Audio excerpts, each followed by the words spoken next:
Hey guys, in this video I'll be taking a look at the Seeker's Path, which is one of the new systems that we got in the major update.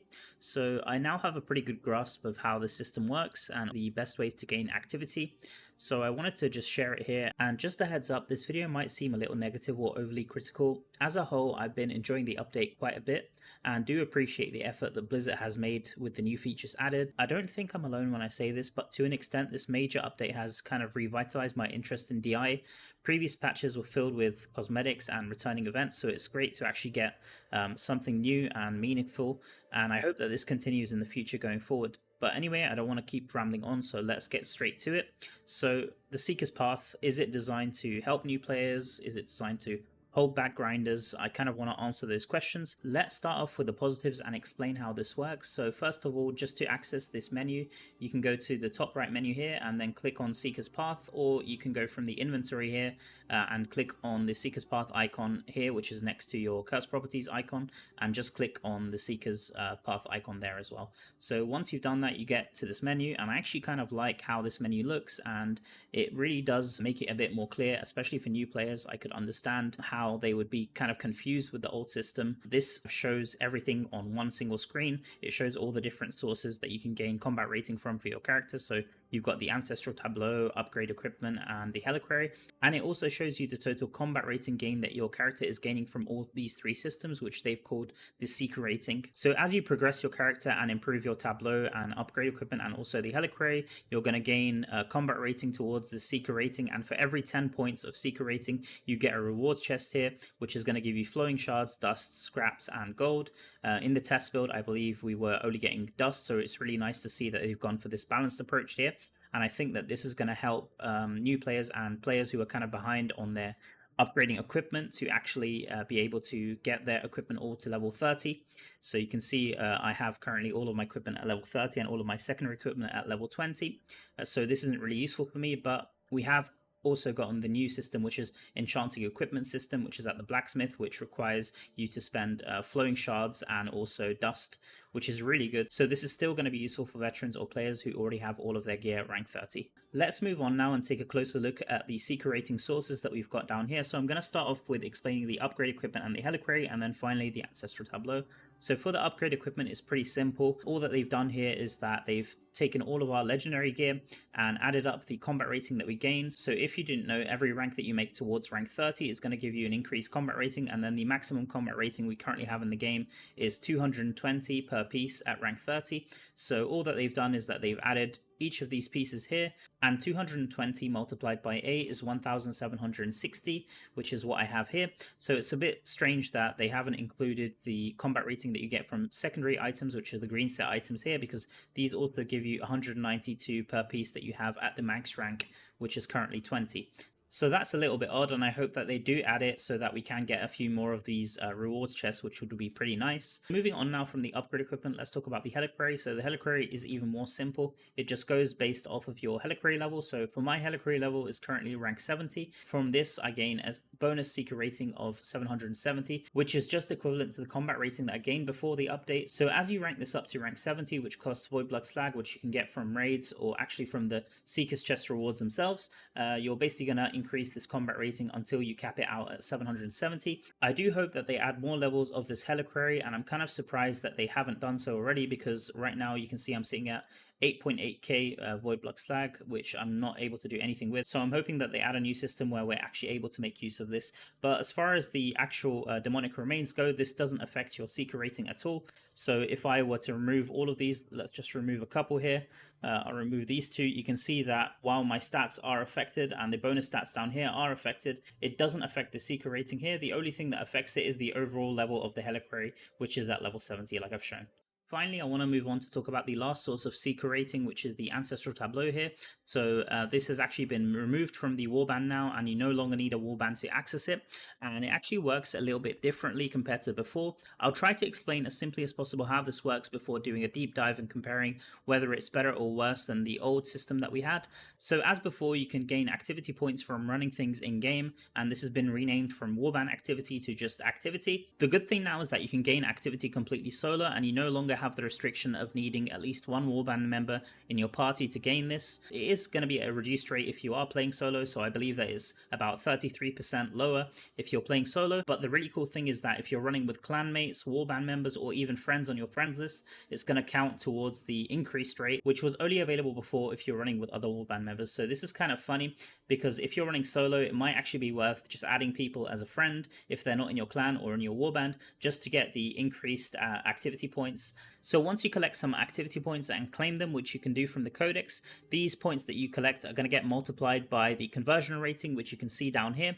And this is one of the big differences compared to the old system.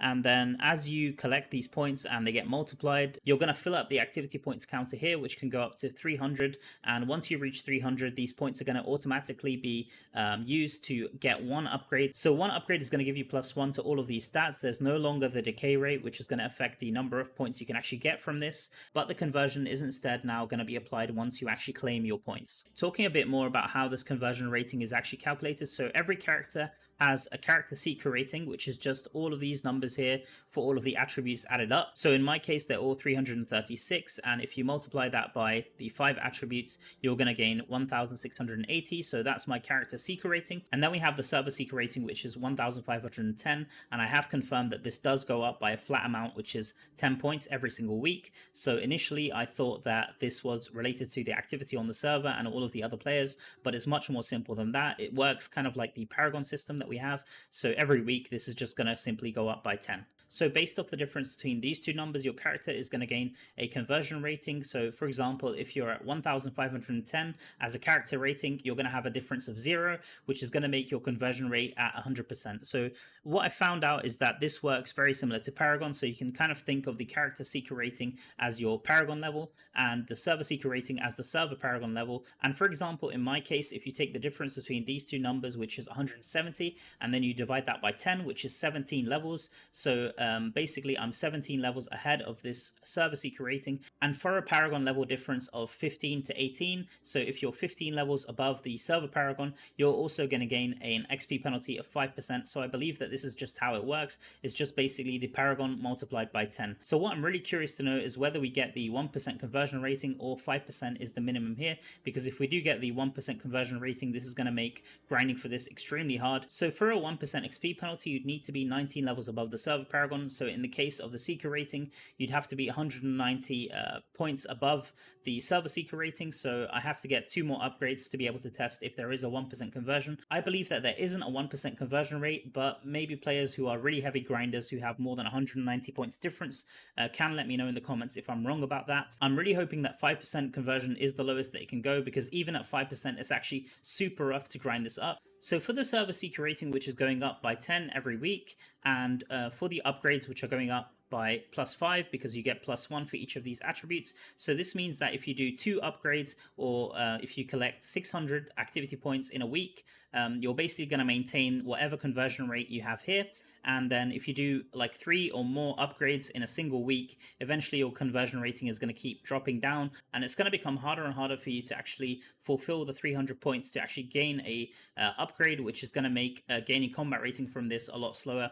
I believe that this is the intended behavior, because Blizzard wants there to be some kind of diminishing returns for people who are grinding really heavily. So that's in a nutshell how the Ancestral Tableau works under the new system, and I think that I've explained pretty much everything about how the Seeker path works, at least on a surface level. So I actually want to do a quick demonstration now about this activity point conversion. So as you can see, I have 96 activity points, and I'm just going to go to my codex here, and you can see that for my activities, if I look at bounties, I have 64 activity points. So basically this is going to get affected by the conversion, which is 5%. So if we do 64 multiplied by 0.05, which is 5%, we're going to gain 3.2 activity points. And I believe that this is going to get rounded up or down. I'm not too sure. I actually want to check this. I think it got rounded down there. So it went from 3.2 to 3. And so I'm going to go from 96 to actually 99. So this is actually pretty bad. And you can see how slow this is going to take to actually fill up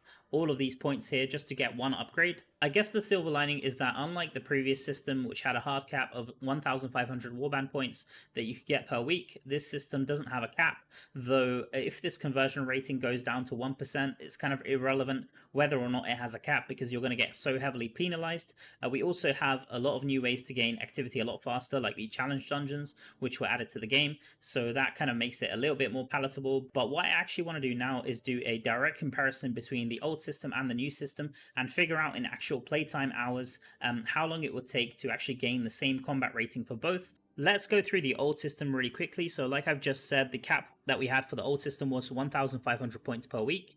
And for the first 1,000 points that you gained in the week, it wasn't penalized. And then for the next 500, it was penalized by 4 times. So it would take you 4 times as long to gain that activity. So if we do 1,000 plus 500 multiplied by 4, we can see that the total raw points that we can get per week was 3,000. And for the upgrade cost, it was just like it is now. So it's at 300. So granted, players had to manually go to the Ancestral Tableau in the warband and actually click the upgrade button, and now it's done automatically. But basically what it means is that with the 1,500 points, you could get up to 5 upgrades per week. So in my case, because the old system had a decay rate and each person would get a different amount of points applied to their table once they pressed upgrade, I was only getting about +1 to 2 of the stats, so I was getting +2 combat rating in total. So for 5 upgrades, I was gaining +10 combat rating. So we can kind of think of the total weekly cap, which is 3,000 as I've done from the calculation, as giving 10 combat rating. So how long does this 3,000 points actually take to cap? Well, I did a previous video which was all about warband activity and all the different sources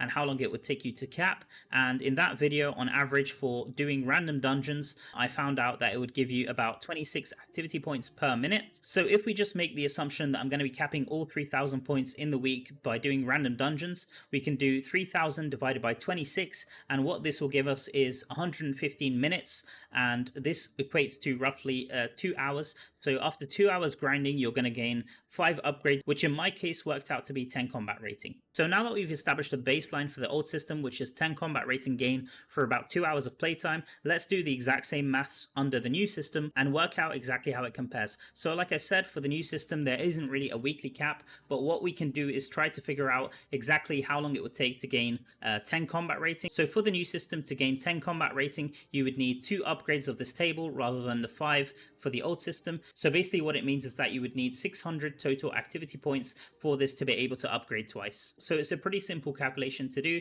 If we just take 600 and divide that by 0.05, we get 12,000 points. So compared to the old system, this is actually 4 times as much points that you'd need to gain the 10 combat rating. And if we do the same thing, which is 12,000 divided by 26, which is the activity per minute for random dungeons, it's actually taking roughly 462 minutes, which works out to about 7.7 hours. So let's say roughly 8 hours. So basically, like I said, it's going to take you 4 times as much time as well to be able to get the same amount of combat rating gain compared to the old system.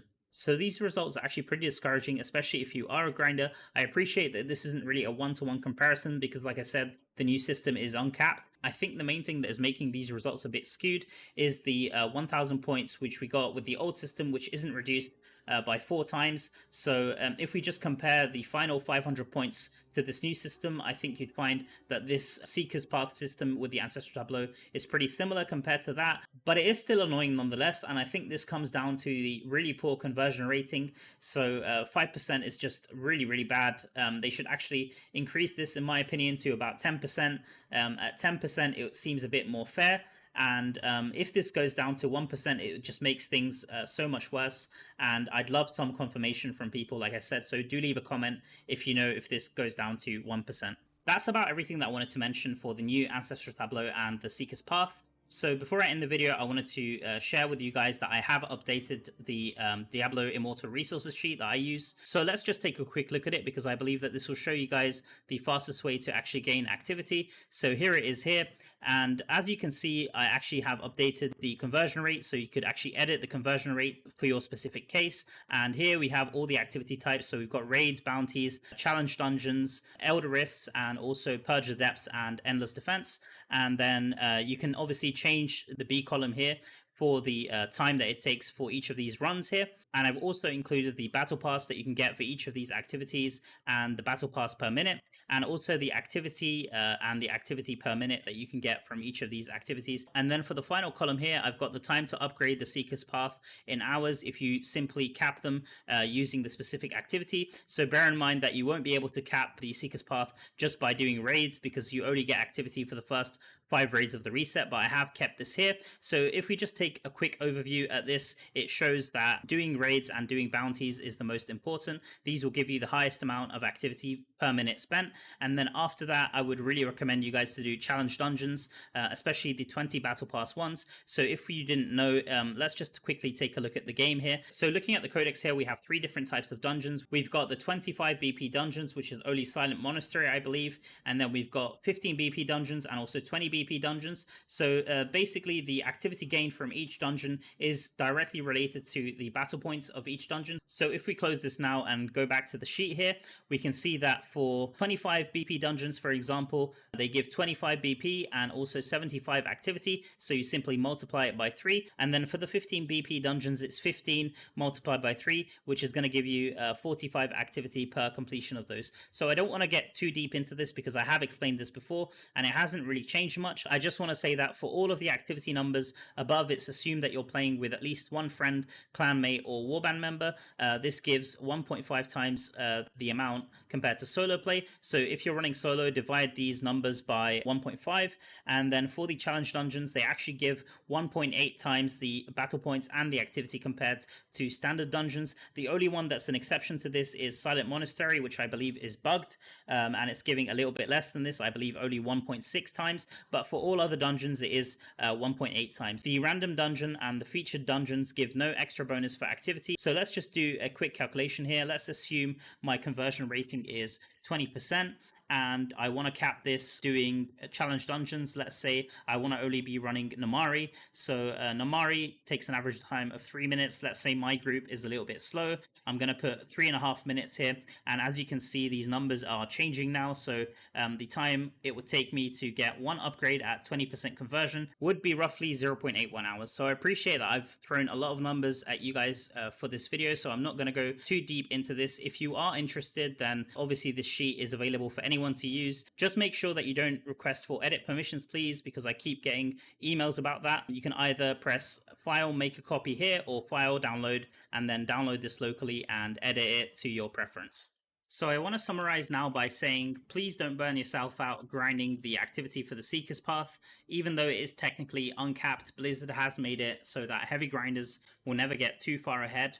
And it's always going to be easy to catch up for new players, just like it is for the Paragon levels. So just bear that in mind. If you still do want to get the most out of this system and get the most activity for the time spent, then I would really recommend you to stick with doing your raids and doing your bounties, especially the group bounties and Hellslayer bounties, because those are really quick to complete. And then once you've done those, you can go ahead and grind out the challenge dungeons, which is what I'm going to be doing because I've been having a lot of fun playing those. That's about all that I want to share for this one, guys. As always, if you have any questions, you can leave them in the comments below, and I'm going to catch you all in the next video. Peace.